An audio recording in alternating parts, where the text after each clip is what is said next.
तो आज मैं आपको एक अनोखी रहस्यमय कहानी सुनाऊंगा। अगर आप चैनल पर नए हैं तो अभी सब्सक्राइब कर ले, क्योंकि यह मेरा दूसरा नया चैनल है। तथा कहानी पूरा देखे, अंत में एक अनोखा रहस्य छुपा है। धन्यवाद। तो सुनिए। बहुत समय पहले की बात है। एक गांव था जिसका नाम था ज्ञानपुर। ये गांव अपनी शिक्षा और ज्ञान के लिए बहुत प्रसिद्ध था। ज्ञानपुर के लोग मानते थे कि सबसे बड़ी शक्ति ज्ञान में है, और इसलिए वे देवी सरस्वती की पूजा अधिक करते थे। लेकिन गांव के बीचों बीच एक बहुत पुराना और उपेक्षित देवी दुर्गा का मंदिर था, जिसकी ओर कोई ध्यान नहीं देता था। ज्ञानपुर में एक युवा विद्वान रहता था जिसका नाम था अमर। अमर को अपनी बुद्धि पर बहुत घमंड था। वह मानता था कि देवी दुर्गा जैसी शक्तियों की पूजा करना केवल अज्ञानी लोगों का काम है। वह हमेशा कहता था, असली शक्ति ज्ञान में है, लड़ाई झगड़े में नहीं। एक बार गांव में एक रहस्यमय बीमारी फैल गई। लोगों की बुद्धि भ्रष्ट होने लगी। वे पढ़ी हुई बातें भूलने लगे और तर्क वितर्क की शक्ति खोने लगे। देखते ही देखते ज्ञानपुर गांव का सारा ज्ञान और विद्वत्ता खत्म होने लगी। कोई भी विद्वान इस बीमारी का कारण नहीं समझ पा रहा था। नवरात्रि का त्योहार आया। गांव में उदासी छाई हुई थी।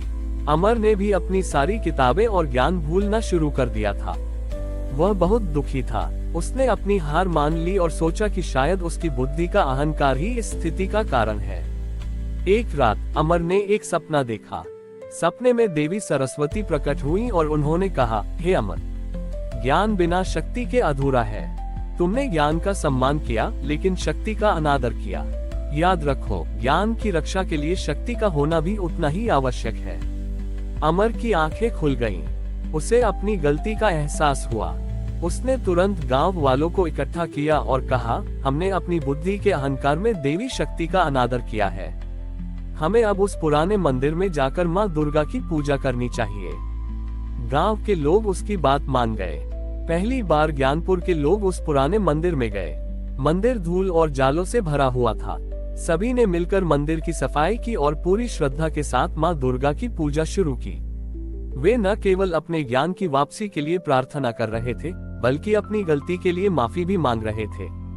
जब उन्होंने 9 दिनों तक सच्चे मन से पूजा की, तो नवमी के दिन एक चमत्कार हुआ। मंदिर से एक तेज प्रकाश निकला और पूरे गांव में फैल गया।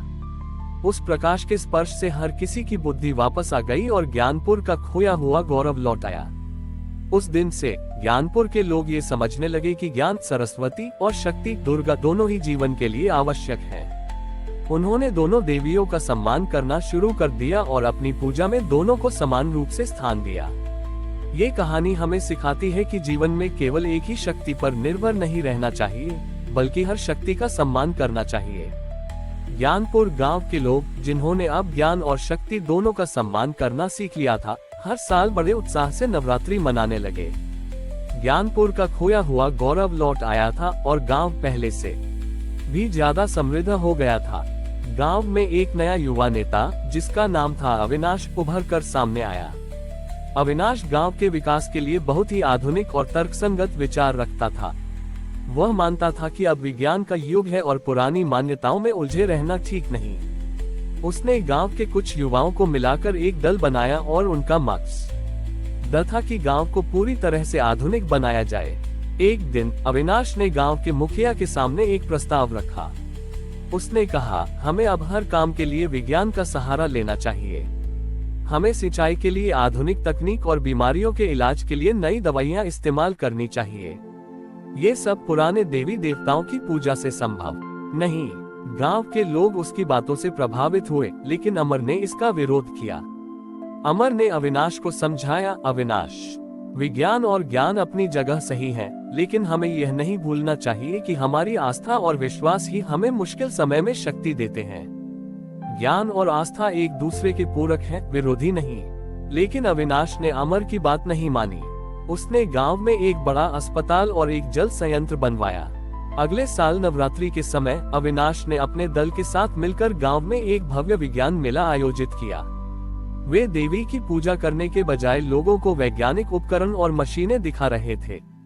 तभी गांव में एक भयानक तूफान आया। तेज हवाओं ने गांव के घरों की छतें उड़ा दी और भारी बारिश से जल संयंत्र टूट गया। अस्पताल में बिजली चली गई और मशीनें काम करना बंद कर दी। गांव में अफरा तफरी मच गई।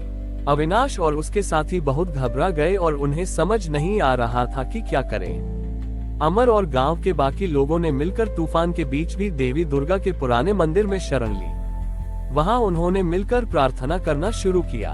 उनकी प्रार्थना की शक्ति और एकता के कारण तूफान की दिशा बदल गई और गांव में शांत वातावरण छा गया।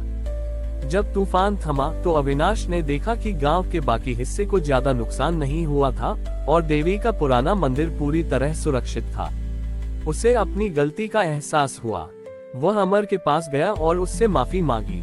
अविनाश ने कहा, मैंने सोचा था कि विज्ञान ही सब कुछ है, लेकिन आज मैंने महसूस किया कि विज्ञान हमें साधन देता है, लेकिन आस्था हमें सांत्वना और हिम्मत देती है।